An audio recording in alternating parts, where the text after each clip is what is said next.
watching Tell It Like It Is, and my name is Kathy Benuck.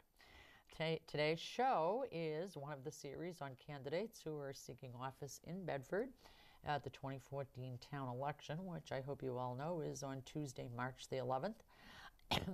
Oh, excuse me. During the series, I'll be interviewing candidates for the town council, the school board, town clerk, and town moderator. Now, candidates this year had the opportunity to do both this show and the BCTV produced show called Candidates Corner. And council and school board members, candidates I should say, also could participate in the debates that were held by the Bedford Men's Club. You know, we would hope that all candidates would have participated in at least one of the opportunities if they wanted you to vote for them. Two candidates did not bother to respond to invitations to this show. David Coles, who's a town council candidate, and town clerk candidate Courtney Hodgson, if that's the correct way to pronounce it. And Coles did not participate in the town council debate, and I am told that neither one of them did a candidate corner interview either. You know, frankly, I mean, this is an editorial comment on my part. If they could not be bothered to ever put themselves in front of a Bedford voter, I don't know why a Bedford voter would vote for them. But anyway, the Tell It Like It Is series is different than Candidates Corner because with that show, each candidate could choose who would be interviewing him or her. And there really wasn't a requirement as such as to how questions would be asked or what questions would be asked. On this show, I'm obviously doing the interviews. Candidates have no idea what I'm going to ask them in advance. To be as fair as I can, I will be asking the same questions of the candidates in the same race. And all shows are going to be released at the same time. So no candidate would, for instance, have an opportunity to view the show of an opponent before doing his or her own show. Now, in addition to the shows being aired on BCTV, they'll also be posted on the show website, and that's at www.tellitlikeitisnh.com. Now, candidates did provide to me, per my request, their own background information. Some were very detailed and long, others were very concise and more like bullet points. And what I did was to try to keep the length of the introductions as close as possible for the candidates. I kind of then pulled out a couple of things off each candidate's paper that I thought might be most relevant to voters. And obviously, during the show, when the candidate has their own time, if they want to add to that, they certainly can do that. And now, also, to be fair, I'll make these very same remarks I just got done making at the beginning of each candidate's show. So nobody will wind up losing more time than somebody else. So, having said all of that, the race that we will be talking about right now is that of town council. And my guest is Attorney Chris Bandazian, who should be a very familiar face to viewers since he's currently chairman of the Bedford Town Council. He's been in continuous service to our town's government since 1992, which is a long time. And that was when he began serving on the zoning board. He originally served on the town council back in 2004 and 2005 as an appointed member to fill an unexpired term. But then in 2008, he decided that he would run for election and was elected and has served as vice chairman before becoming the council chairman. And in addition to being council chairman, he's chairman of the Bedford Energy Commission, is the council liaison to the Bedford School Board, is on the BCTV Board of Directors, is an alternate board member on both the Bedford Planning Board and on the Merrimack Valley Regional Water District Board. He's also on the board of two nonprofits, the Educational Farm at Joppa Hill and the Bedford Education Foundation. Now, prior to attending law school, Chris spent, and this is something I never knew about him, he spent 5 years as a medical researcher at the Department of Microbiology and Molecular Genetics at Harvard Medical School, no less. And he then graduated from Boston College Law School in 1985 and began the practice of law. He's with the firm of, and I hope I pronounce it right, Borofsky, Amadeo Vickery, and Bandazian. And among his many legal and professional affiliations and accomplishments, he has served as chairman of the New Hampshire Bar Association's Workers' Compensation Section. So, a lot to talk about. We'll go right to Chris. I'm so glad you're here. Kathy, thank you. It's great to have you as a guest the first time. Tell it like it is for you. Are often on opposite sides of the room at BCTV. But you still could come on, though, you know, on my show. Even if we have to fight, it's fun. And a lot of people, just for those viewers, Chris did come in the middle of, I guess, another blizzard, you could call it. Yes. So I do appreciate you being here. Well, I appreciate your being here. All right, well, let's get right to it, because you can see I have a whole bunch of questions for you. As you know, of course, voters are going to be deciding on that $30 million road bond at the March 11-10 election. And, you know, given that we are, again, seeing a big tax increase due to the school side of the budget, obviously the bond issue could fail. If you're on the new council, which I'm going to go on the assumption you will be, what do you suggest is the next step if that bill goes down to defeat? What do you think? Well, I appreciate your confidence in my re-election. I certainly don't take that for granted at all. I think we're going to have to look at increasing the annual maintenance budget as a stopgap measure. And I guess we'll have to look at how close we get to two-thirds. Mm-hmm. Two-thirds is a very difficult level to reach. It does have to be two-thirds on this, right? Yeah. It does. If we get very close, maybe it's something we would bring up again in a future year. We've had several road bonds defeated but tied up with the intersection for access to the high school. Yeah. And so it was, and then before that, connector road issues. So there have been some contentious issues, but generally the town has been supportive. Mm-hmm. Hopefully it goes through. And if not, we're just going to have to look at increasing the maintenance budget and apologize to homeowners. Well, you know, I think basically, I mean, I haven't heard anybody say they're against a road bond. People recognize the need. I think it's just the fact that everybody's getting hit again with the tax increase on the school side. I mean, that just doesn't seem to go away. And luckily, the rates are reasonably good. Yeah. Hopefully, they will remain good for this bond issue. Yeah. And, you know, most people would be better off leaving money in their 401k than paying higher taxes for road maintenance. Yeah, it's a tough call. What's going to happen? It is, and I'm very hopeful because, you know, as you say, I've not heard anything negative about it, but it very much depends on turnout and that's true, people getting out to vote. But we're looking at local roads. Finally, we've gotten our connector roads under control, and it really is a widespread problem in the town. Yeah, I was surprised that we have as many miles of road as we do in town. We've been adding. We've been steadily adding while we've been living in town. Yeah. Excuse me. This is a little bit of a loaded question. A little bit. You know, I'd have to ask at least one. Fair enough. But it's easy. We now have a town council member who ran and was elected unopposed last year at the same time that she was just beginning her job as an elected state representative. You know, what's your sense of that? And part one. And part two is, would you run for an additional public office while still serving on the council?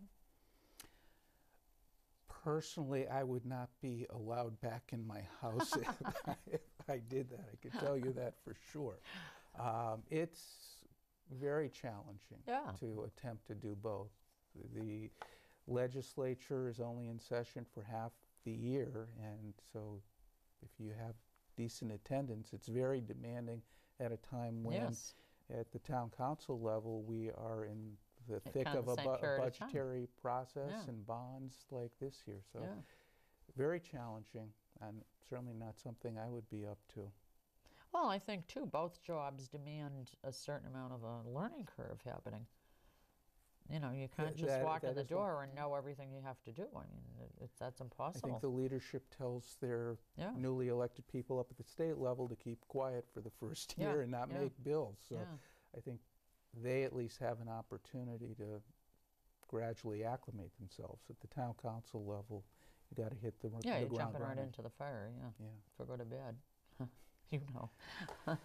So very challenging. I know that I think Ed Moran did it for a while, was both up at the legislature and was a town councilor. Oh, really? So I didn't know that. people do it.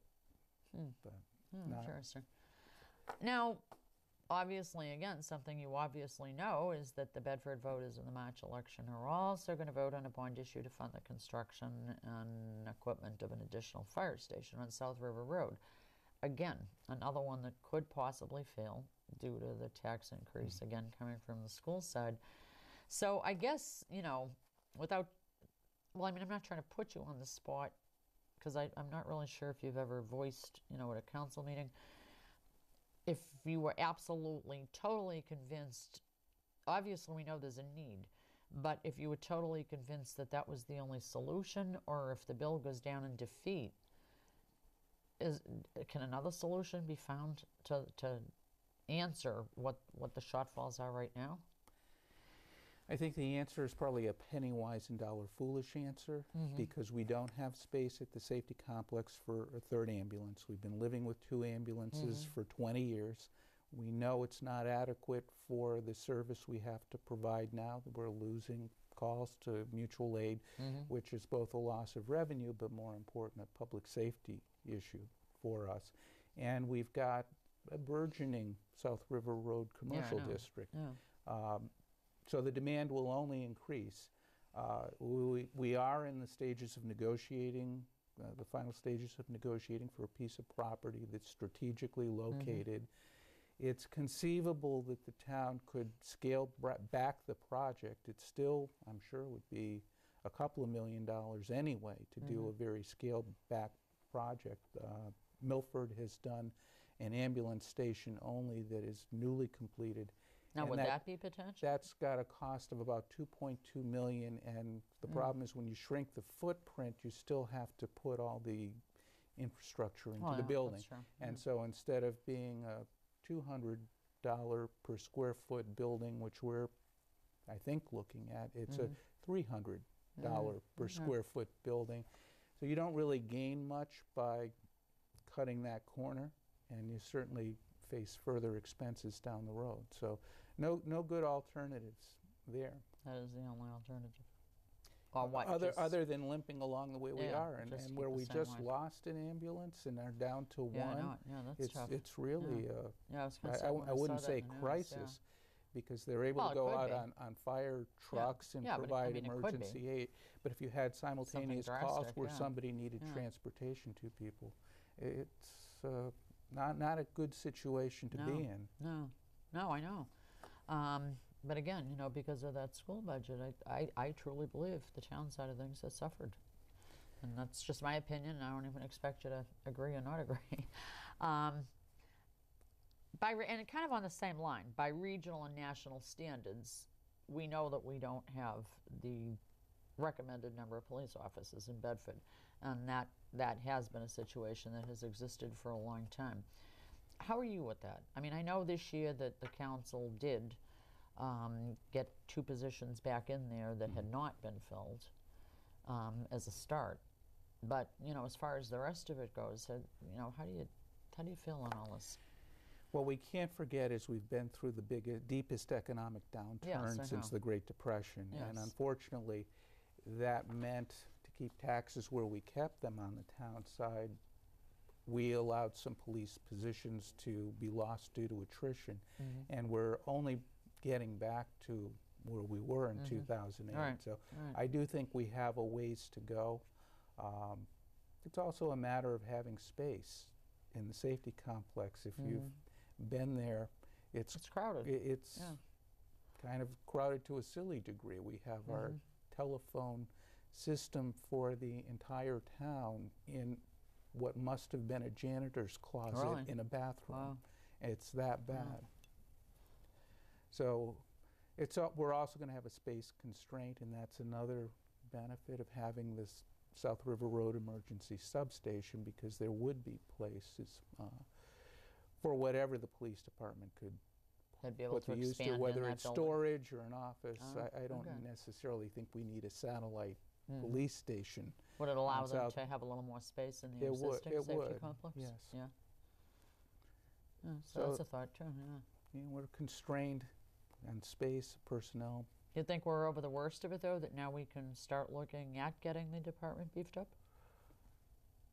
I think we can. It's good. We're going to be facing. That's a pet project of mine. Road bonds getting, hopefully Yeah, a road bond getting phased in. Hopefully a fire station getting phased in. If we can continue with economic growth the way we have the past 2 years, which has been fairly robust, maybe we can keep taxes reasonable for people and slowly add. But it'll be slow. We can't get everything done at once. Yeah, no, I agree. Now, as you know, there's legislation in the State House, and if it's passed this year, could allow Beano gambling in restaurants and bars. And I saw that come in Massachusetts, so I have some sentiments on that. Would you support or oppose allowing Beano in Bedford's restaurants and bars?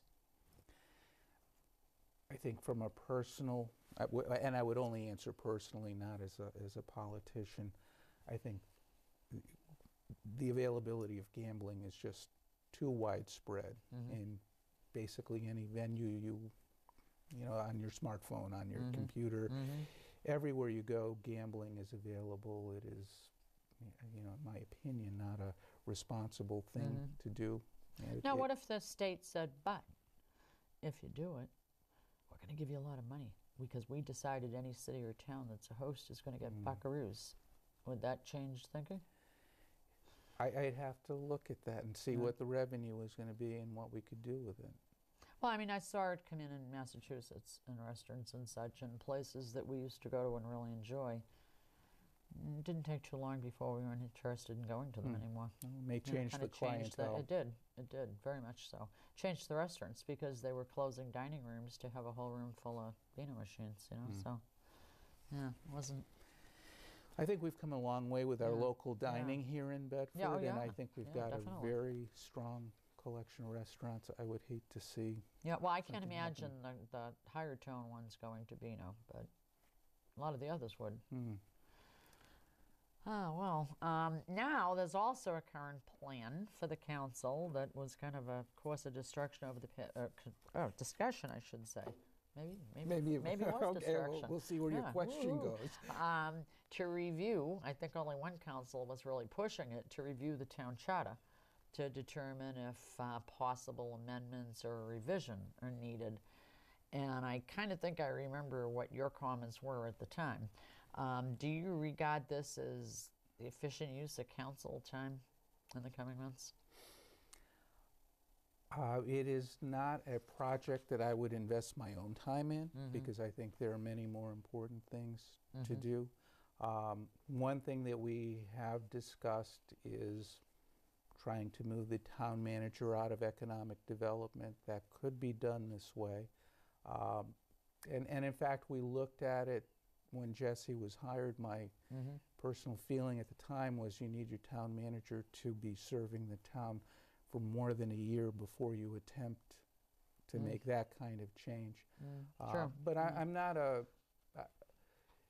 big fan of getting the town manager out of the planning process. I do think people like the mayor of Manchester can be both on the planning board and a cheerleader for business and do both roles successfully. Certainly there would be times when there's a conflict of interest. But I think it's an important role of the chief executive.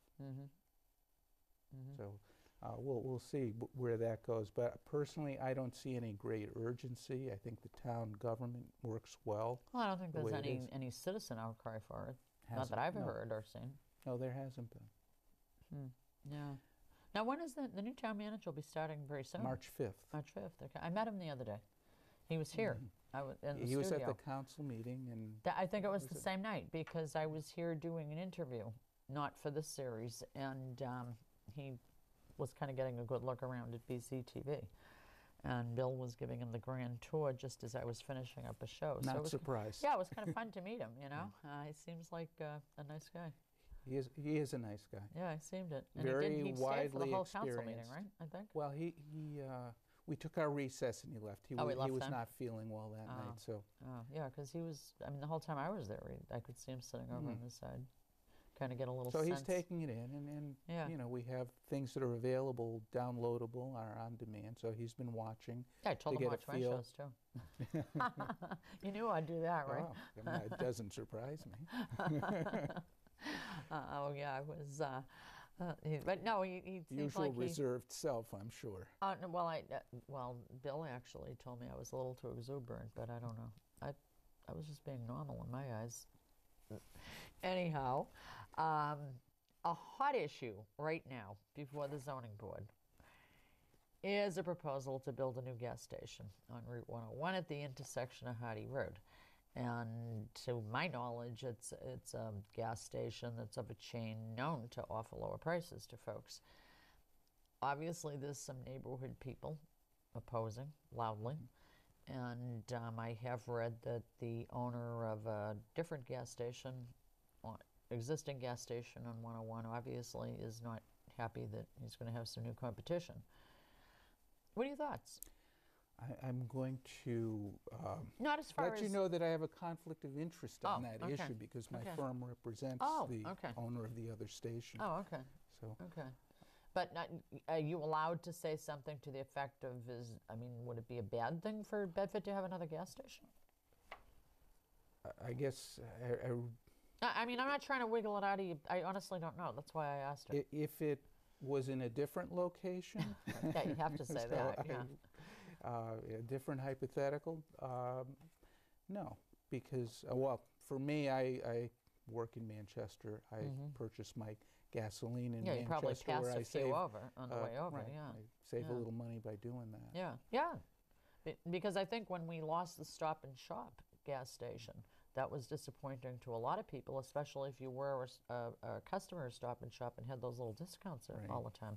I know we certainly saved a ton of money because I did shop at Stop and Shop. I will say this, what concerns me about that is that Stop and Shop gas station was maybe 5 years old or not very old, and the ground was tear it up, right? And the ground has been contaminated already. Wow.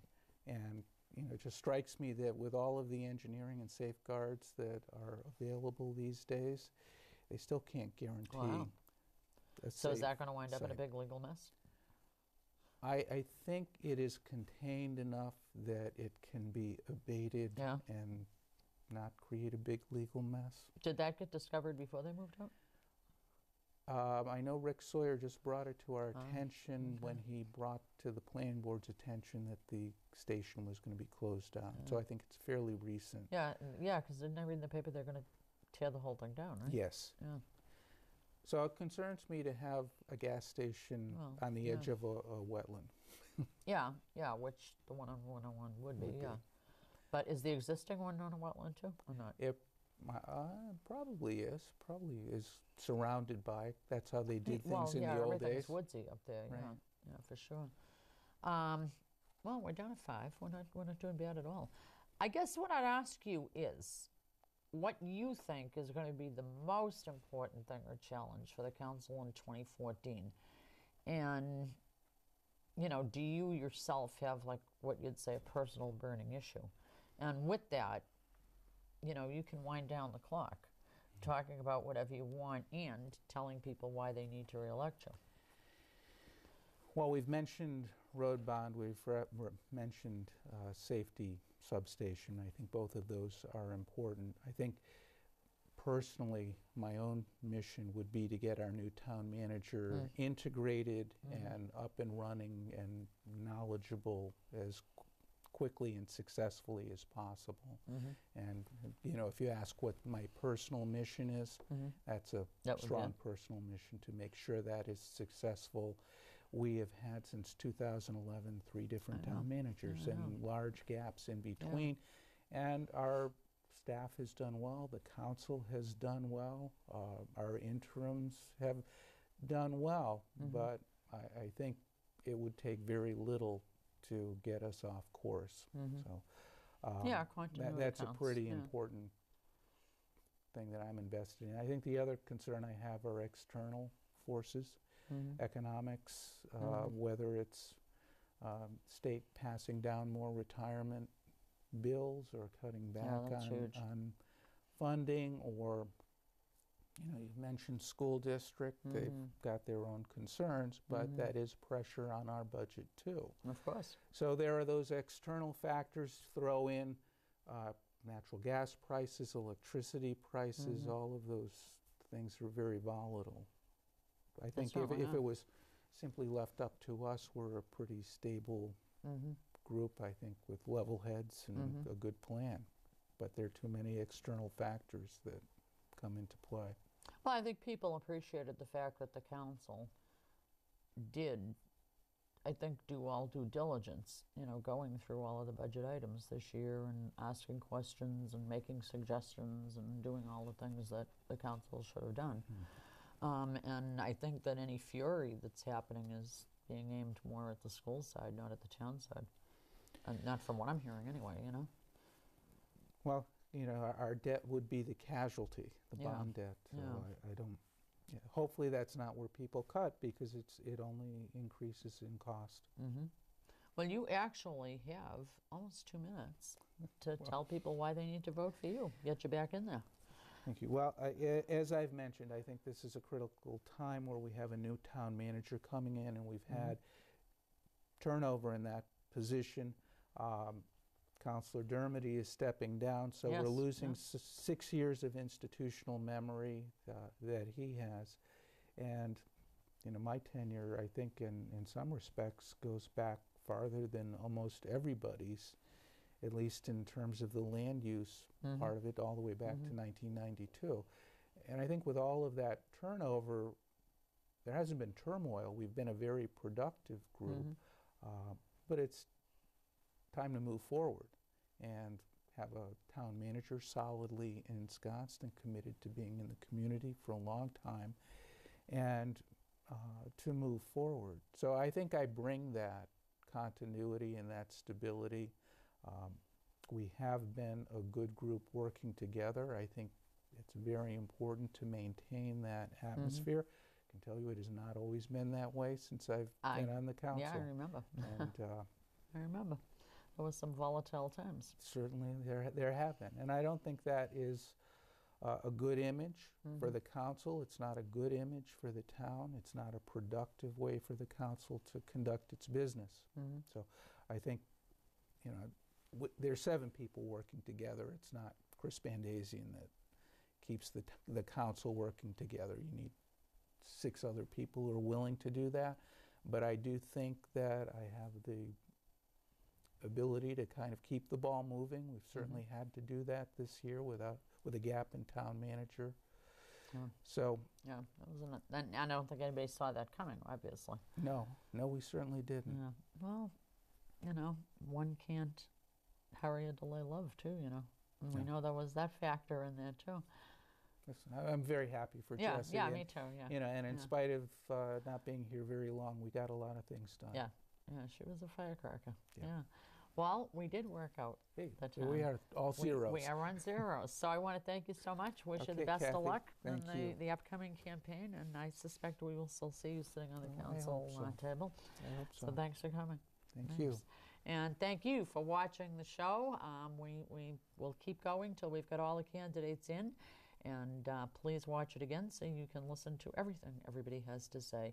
And until the next one, thanks so much for being here. Bye-bye.